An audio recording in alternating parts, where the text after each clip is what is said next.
बोलो जयकारा बोल मेरे श्री गुरु महाराज की जय। सभी गुरुमुख प्रेमियों से सप्रेम जय सच्चिदानंद। कैसा भी समय हो, कैसी भी मुश्किल हो, आखिर तो गुजर ही जाती है। हम छोटी छोटी मुश्किलों में, छोटी परेशानियों में घबरा जाते हैं। एक बार नहीं, बार बार हम घबराए हैं, लगातार घबराए हैं।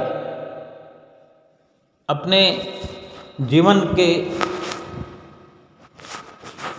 जो भी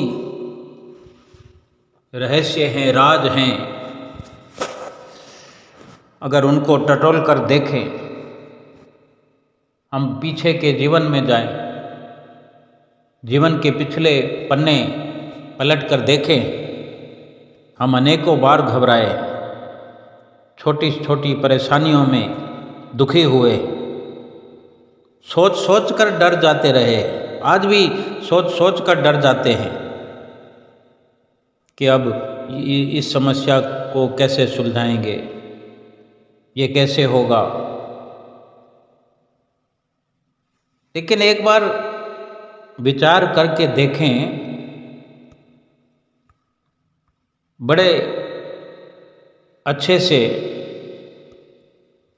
सोचने का प्रयास करें, सोचें। आज तक जितनी भी समस्याएं आई हैं, छोटी भी आई हैं, बड़ी बड़ी समस्याएं भी आई हैं, आखिर तो बीत ही गई है ना।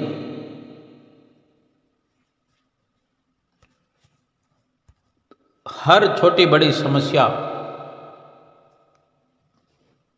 जो आई वो बीत गई, चली गई। जैसे वो समस्याएं सुलझती रही हैं, तो आज हम ये सोच कर देख लें कि जैसे वो सुलझी हैं समस्याएं, तो अब भी सुलझेगी। हम बेकार में ही हम डरते रहे, सोचते रहे कि क्या होगा, कैसे होगा।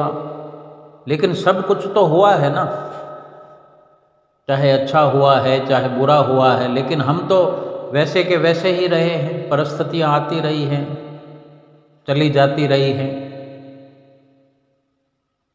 लेकिन हम आज भी वहीं की वहीं जस के तस हैं कि क्या होगा, कैसे होगा। क्यों नहीं आज हम अपने हौसले को बुलंद कर लेते? क्यों आज हम चिंतित हैं? हर समाधान मिलता है, हर मुश्किल का समाधान मिलता है। जिस परमात्मा ने संसार में हमें भेजा है, देखो, भगवान की वाणी देखें, भगवान का मत देखें, भगवान का विचार समझें। भगवान जिस जिस रूप में आए हैं, आज सतगुरु के रूप में हैं। इस कलयुग में हमें सतगुरु जैसे बहुत आत्मा का हित करने वाले परमात्मा मिले हैं सतगुरु के रूप में। कितना हित करते हैं, कितना हित चाहते हैं और निडर बनाने की कोशिश करते हैं। क्या फिर भी हम चिंता करते रहें? भगवान जब भी आए हैं, चाहे श्री कृष्ण के रूप में आए हों, श्री राम के रूप में आए हों, उन्होंने स्वयं मुश्किलों में उलझ करके, समाधान खोज करके हमारे लिए आदर्श स्थापित किए हैं। भला भगवान को क्या उलझन, क्या मुश्किल? उन्होंने हमें उलझ करके दिखाया, बड़ी बड़ी मुश्किलों को अपने गले से लगाया, हमें निडर बनाने के लिए, हमें सिखाने के लिए, हमें समझाने के लिए। भगवान को क्या पड़ी है?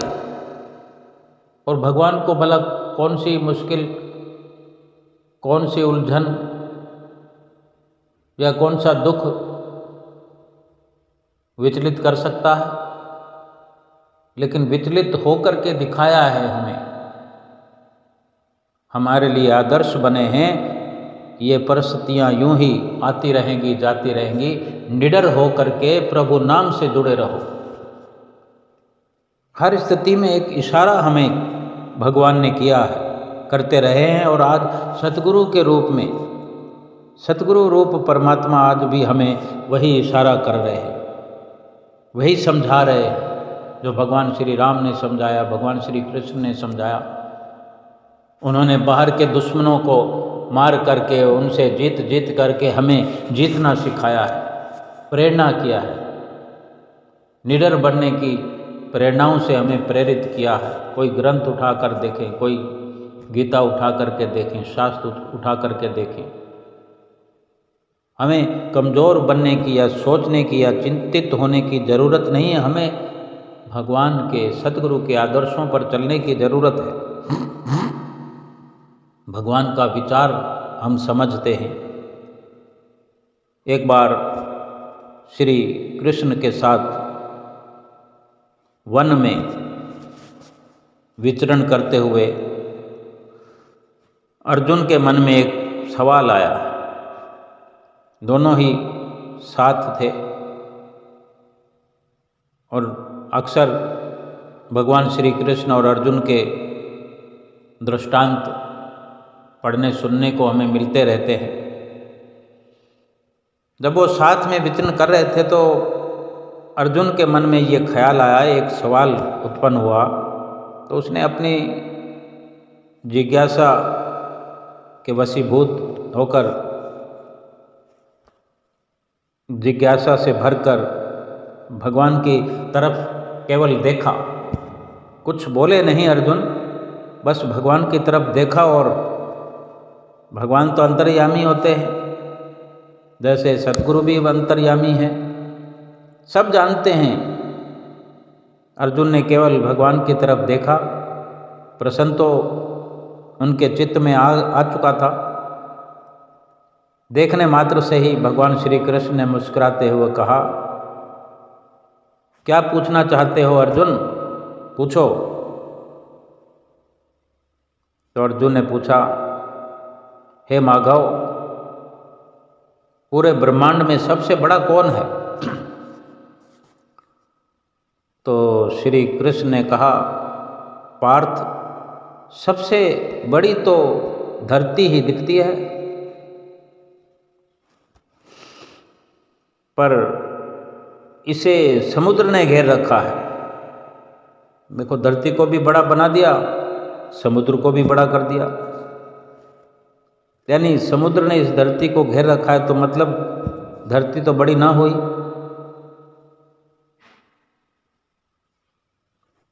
यानी समुद्र को बड़ा कहा जा सकता है। और समुद्र को भी बड़ा अगर कहते हैं तो इस समुद्र को तो अगस्त ऋषि ने पी लिया था। इसका मतलब अगस्त ऋषि बड़े हो गए, पर वे भी तो आकाश के एक कोने में ही चमक रहे हैं। तो इसका मतलब ये हो गया कि आकाश बड़ा है, अगस्त्य ऋषि तो छोटे हो गए। अब आकाश बड़ा हो गया, आकाश को बड़ा बना करके फिर ये वचन कर दिए कि पर इस आकाश को भी मेरे वामन अवतार ने अपने एक पग में नाप लिया था। भगवान श्री कृष्ण स्वयं जवाब दे रहे हैं और जवाब से जवाब निकलते चले जा रहे हैं। देखो क्या भगवान के उच्च विचार हैं जो हमारे लिए प्रकट कर रहे हैं।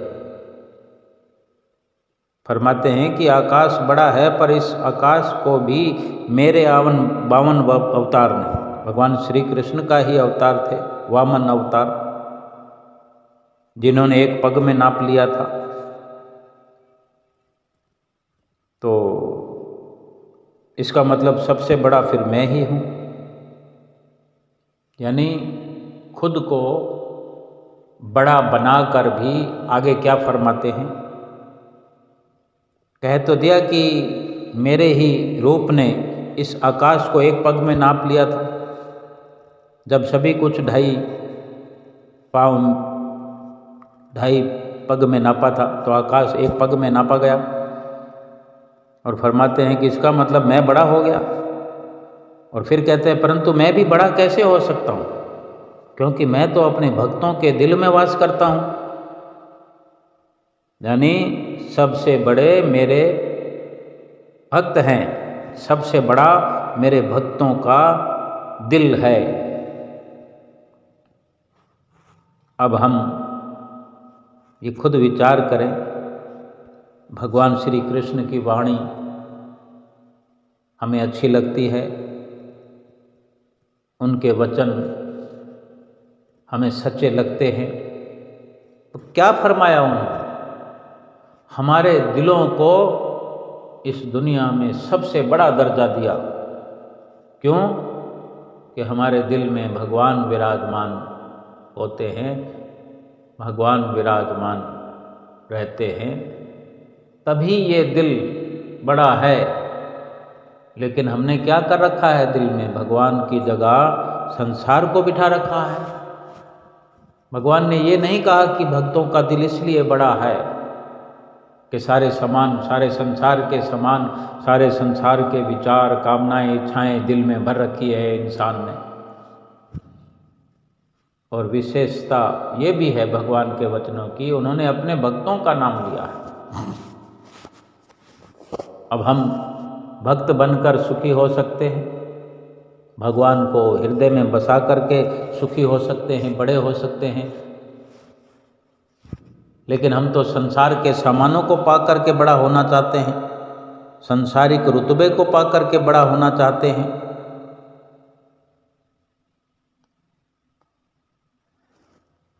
वास्तविकता भगवान ने हमेशा हमें दर्शाई है। संसार का स्वरूप हमेशा हमारे सामने रखा है, उजागर किया है कि संसार की असलियत क्या है। लेकिन आंखें बंद, ये आंखें हमारी खुली होकर भी बंद जैसा इसका व्यवहार है। इन आंखों से तो हम समझ ही नहीं पाते। और भगवान ने भी कैसी कारीगरी की है। ये भगवान कैसा कारीगर है, अजीब कारीगरी भगवान की है। भगवान ने ये आंखें तो बनाई हैं देखने के लिए, आंखों से वो भगवान भी तो दिखना चाहिए जिस भगवान ने ये आंखें बनाई है, जिस भगवान ने ये सारी सृष्टि बनाई है, सारी सृष्टि की रचना की है। लेकिन इन आंखों से वो भगवान दिखता ही नहीं है। और उसके लिए भगवान ने एक और आंख बनाई, उस आंख को छुपा दिया है, उस आंख को अंदर रख दिया है। अब स्वयं भगवान ये लीला रचाते हैं, फिर हमें उस आंख का भी पता बताते हैं। इन्हीं दोनों आंखों के माध्यम से वो आंख खुलती है। इन्हें आंखों के सहयोग से उस आंख को खोला जा सकता है। लेकिन जो भगवान से प्यार करते हैं, भगवान से व्यवहार करते हैं, भगवान से रिश्ता रखते हैं, वो धीरे धीरे इन आँखों की मदद से उस आँख को खोल लेते हैं। और वो आँख खुली नहीं कि भगवान का दीदार हुआ नहीं।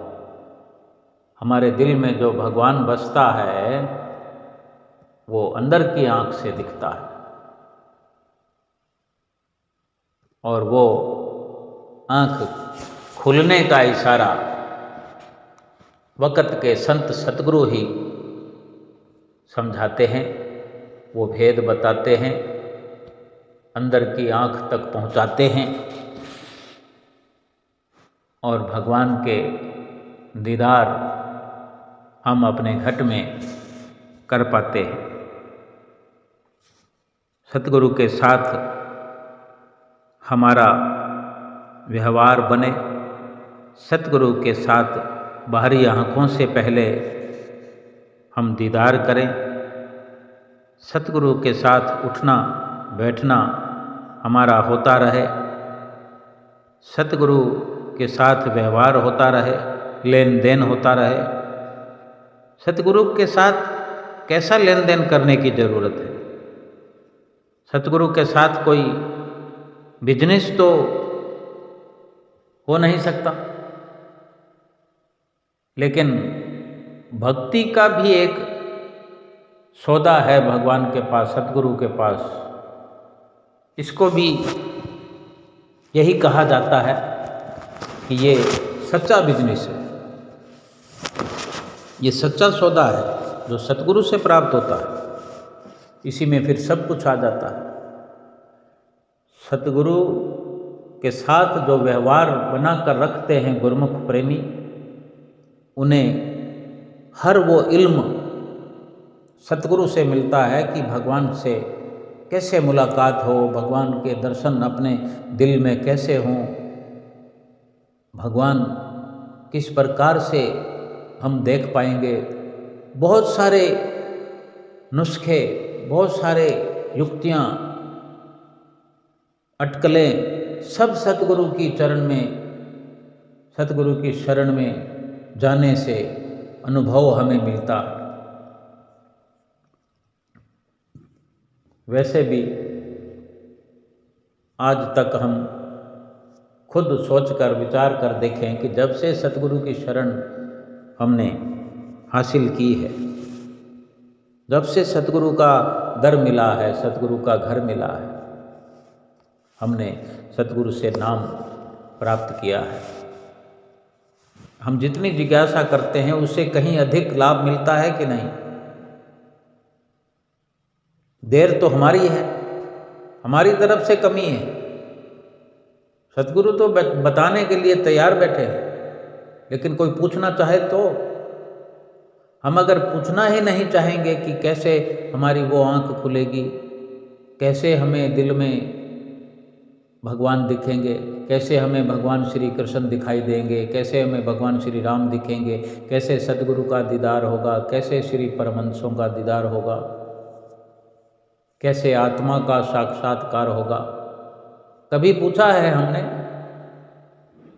सीधे सीधे हम ये बात को समझें कि हम कुटिया आश्रम में जाते हैं, संतों महात्माओं से मिलते हैं, अपने घर में भी ऐसा अवसर होता है, दरबार में भी जाते हैं, अनेकों संतों महात्माओं के दर्शन होते हैं, श्री गुरु महाराज जी के दर्शन होते हैं। हमने कितनी बार ये जिज्ञासा प्रकट की कि हमें अपने दिल में, अपने घट में दीदार करना है।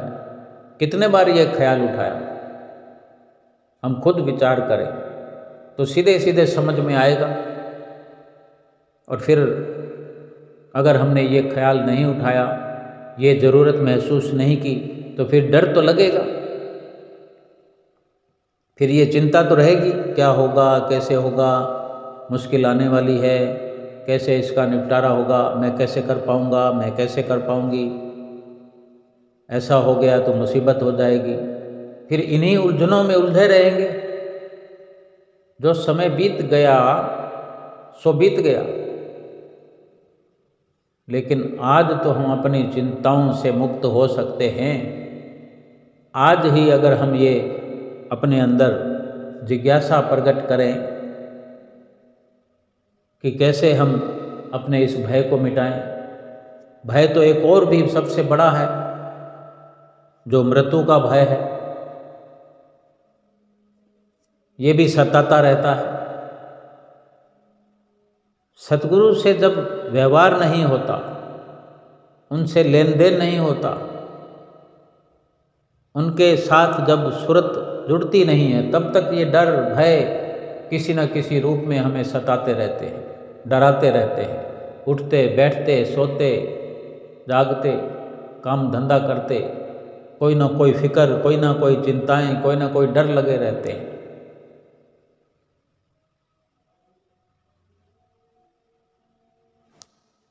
जब तक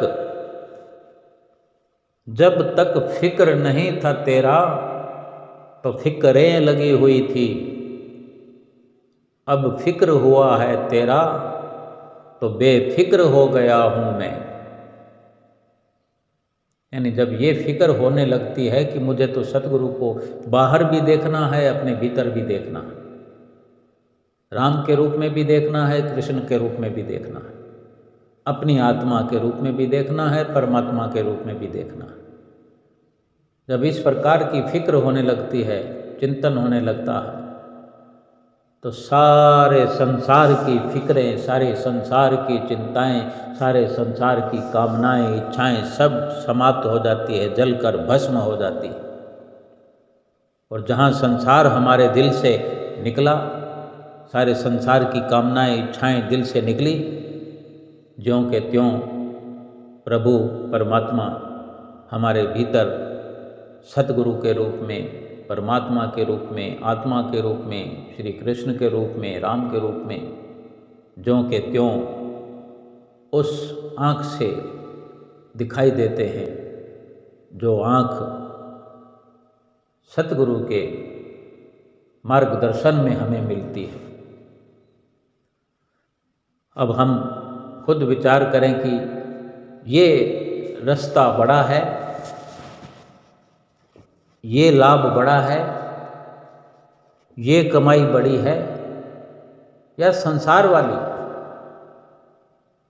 संसार डराने वाला है, संसार हराने वाला है, संसार गिराने वाला है, संसार मृत्यु के मुंह में पहुंचाने वाला है। और ये सतगुरु का दर बचाने वाला है, भव पार कराने वाला है, दीदार कराने वाला है, डर मिटाने वाला है, खुशियाँ बरसाने वाला है, खुशियों से झोलियाँ भरने वाला है। आज हमको समझना होगा, संसार की चिंता बहुत की है, संसार के तराने बहुत गाए हैं। आज सतगुरु का तराना गाने की शुरुआत करते हैं। सतगुरु के दर्शन घट में कैसे होंगे, ये सतगुरु से ही मालूमात करते हैं। अज्ञानी बन करके बहुत जी लिए हैं, आज ज्ञान का दिया अपने घट में जलाने की शुरुआत करते हैं। सतगुरु तो सौगात बख्शने के लिए इस धराधाम पर केवल हमारे लिए ही आए, हमारा हित करने के लिए, परम हित करने के लिए। श्री परमहंस दयाल महाराज जी ने ये भक्ति और परमार्थ का दरबार बनाया है। हमें जीते जी कामनाओं से, इच्छाओं से, संसारिकता से मुक्त होने का वरदान दिया है, जो हमें नाम की बख्शिश हुई है। अहोभाग्य हैं हमारे। शुभ मग के उपदेशक, यम त्रास निवारण, ओम जय श्री जगतारण। ऐ मेरे सतगुरु, ऐ मेरे प्रभु परमात्मा, तेरी जय हो। शुभ मग के उपदेशक हो, सच्ची राह पर चलाने वाले सतगुरु, सच्ची राह पर चलने का उपदेश देने वाले सतगुरु, आपकी जय हो। यमों की त्रासनाओं का निवारण करने वाले हो, यम त्रास निवारण।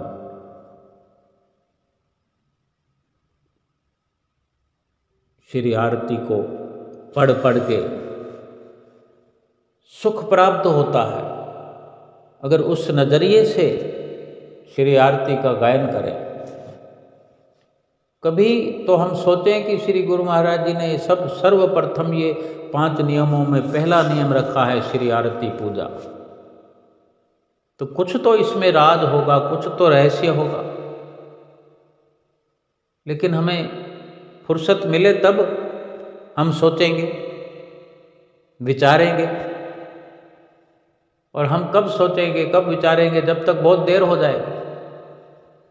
लेकिन अभी वक्त है, अभी समय है श्री आरती पूजा के बारे में सोचें, समझें, इनमें लिखे हुए शब्दों पर अमल करें, इन शब्दों का अनुवाद करके जानने की कोशिश करें, कुछ गहराई में जाने की कोशिश करें, अपने अंदर से जिज्ञासा प्रकट करें, पूछें, एक से पूछें, दूसरे से पूछें, संतों महात्माओं की नज़दीकियाँ प्राप्त करते हुए, अच्छी अच्छी पोथियाँ, अच्छी अच्छी पुस्तकें पढ़ करके बाहर से अपनी सुरती को समेटें, भीतर का गोता लगाएं। जो हमारा दिल विषय वासनाओं से, कामनाओं से, इच्छाओं से भरा पड़ा है, गंदा मैला है, उस दिल के बारे में विचार करें, जिसको भगवान श्री कृष्ण ने कहा कि मैं अपने भक्तों के दिल में रहता हूँ। भक्तों का दिल सारी दुनिया में सबसे बड़ा बना दिया और हमने उसी दिल को गंदा मेला कुचेला कर रखा है। क्या हमें सोचकर भी घृणा नहीं होती कि ये दिल मस्कन गुरु का है, गुरु ही इसका मालिक है। ख्याले गैर हुआ दाखिल तो दर्शन हो नहीं सकता। भगवान श्री कृष्ण ने तो कह दिया, संतों महापुरुषों ने भी कह दिया, शास्त्रों में भी कह दिया, ये दिल मस्कन गुरु का है, गुरु ही इसका मालिक है। ख्याले गैर हुआ दाखिल तो दर्शन हो नहीं सकता। और जो ख्याल इस दिल में हम भरते रहते हैं, ये भी मिल जाए, वो भी मिल जाए, कबाड़ खाना बना के रख दिया। भगवान क्या कबाड़ खाने वाले कमरे में आकर बैठेंगे?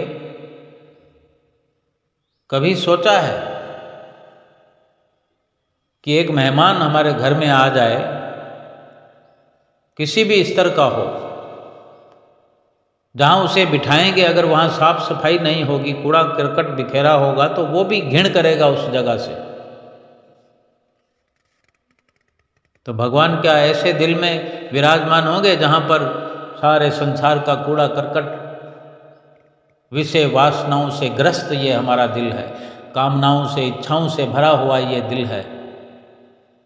कबाड़ भी इससे कहीं अच्छा होता है, जिसका कुछ दाम मिलता है बेचने से, खरीदने से। लेकिन कूड़ा करकट वो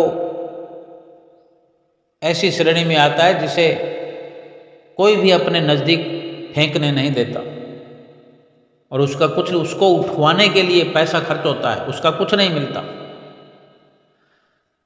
किसी को अगर हम कहें अपने घर के आगे से कूड़ा उठाने के लिए, तो उसका कुछ ना कुछ खर्च करना पड़ता है।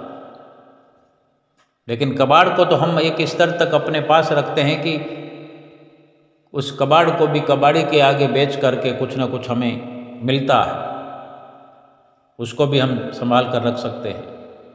लेकिन कब तक? आखिर तो उसको निकालना होता है, जगह की सफाई करनी होती है। लेकिन जिस चीज़ का कुछ नहीं मिलता वो कचरा होता है, वो रोज का रोज हम बाहर फेंकते हैं।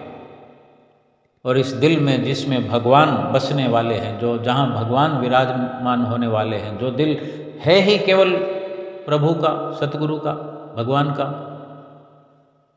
जब शास्त्रों में वर्णन आया है, संतों महापुरुषों ने बार बार फरमाया है, ये दिल मस्कन गुरु का है, यानी ये दिल केवल और केवल गुरु के लिए बना हुआ है, गुरु ही इसका मालिक है।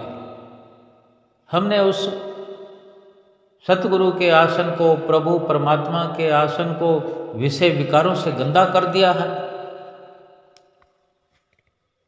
हमसे भी घृणा की जाए जितनी कम है, हमने वो कृत्य किया है इस जीवन में, मनुष्य जीवन में आकर भी इतना बड़ा घिनौना कृत्य किया है हमने कि अब तक हमने अपने दिल को गंदा कर रखा है। और यहाँ से कुछ करने का समय आ गया है।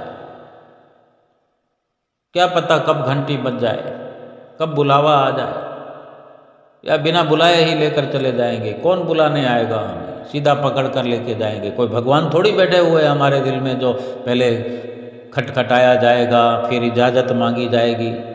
हाँ, अगर भगवान हमारे हृदय में विराजमान हो जाएं, दिल में सतगुरु विराजमान हो जाएं, तो बाखबर हमको चेताया जाएगा। तो हमने देखा सुना होगा, भगवान के भक्त, सेवक, संत पहले ही बता देते हैं हमारा समय आ गया है, यानी उनको खबर पहले दी जाती है, उनको बताना पड़ता है, क्योंकि वो और भरपूर तैयारी करते हैं अच्छे से, अपनी कमी पेशी को देखते हुए, कमी पेशी को दूर करते हुए, कि कहीं भूले से भी कोई मोह ना दाखिल हो जाए, ना कोई क्रोध, ना लोभ, ना अहंकार, भूले से भी कहीं नजदीक ना फटक जाए। वो पूरी तैयारी करते हैं। ये जीवन का हमारा लक्ष्य होना चाहिए। सबसे पहला ये लक्ष्य होना चाहिए कि हम अपने दिल को दिल बनाएं, कबाड़ खाना नहीं। जो वक्त निकल गया निकल गया, आज से, अभी से।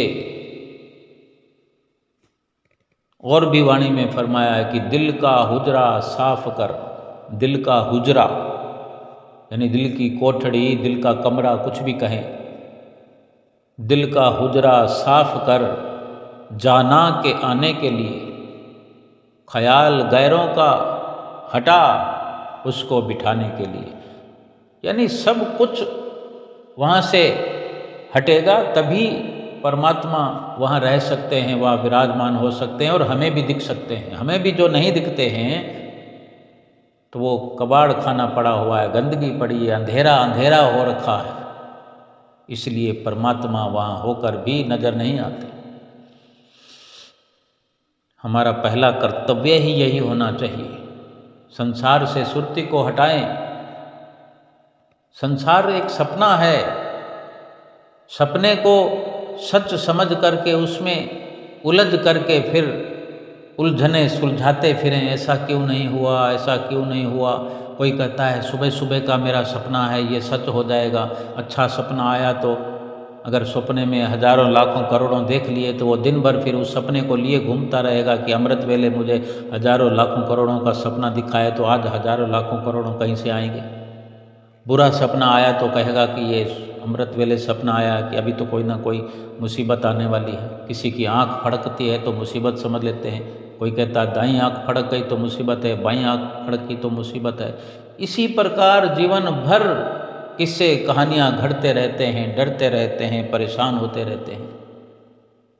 लेकिन संतों महापुरुषों से जो संपर्क करते हैं गुरुमुख प्रेमी, आप जैसे विरले विरले उन्हें संतों महापुरुषों के सानिध्य में भगवान की बातें, भगवान का घर, भगवान का व्यवहार, भगवान का आशीर्वाद, भगवान की प्रसन्नता प्राप्त होती रहती है। वो भगवान के लिए अपने दिल को हर वक्त कोमल, निर्मल, साफ सुथरा बनाते रहते हैं। ना वहाँ इच्छाएं हैं, ना कामनाएं हैं, ना क्रोध है, ना लोभ है, ना मोह है, ना अहंकार है। बस केवल भगवान के दर्शन पाने की एक तीव्र अभिलाषा लिए हुए गुरुमुख प्रेमी अपने सतगुरु के गीत गाते रहते हैं, गुण अनुवाद गाते रहते हैं, उनकी महिमा गाते रहते हैं और सतगुरु के चरणों में सुरत जोड़कर सतगुरु का ध्यान करते रहते हैं। उठते बैठते, सोते जागते, खाते पीते, चलते फिरते, काम धंधा करते, सतगुरु को कभी नहीं भुलाते, क्योंकि उनका दिल सच्चा है, उनका दिल साफ है, सुथरा है। उनके दिल में सतगुरु रूप परमात्मा विराजमान हैं और उनके हर वक्त रूबरू गुरुमुख प्रेमी होते रहते हैं। उन्हें हर वक्त एहसास होता रहता है कि मेरे अंग संग मेरे सतगुरु हैं और अंग संग ही मेरे सतगुरु रहें। संसार की उन्हें कामनाएं, इच्छाएं नहीं सताती। हर वक्त सतगुरु की प्रसन्नता के तलबगार बन करके सतगुरु की प्रसन्नता प्राप्त करते हैं, लोक परलोक सुहेला करते हैं। बोलो जयकारा बोल मेरे श्री गुरु महाराज की जय।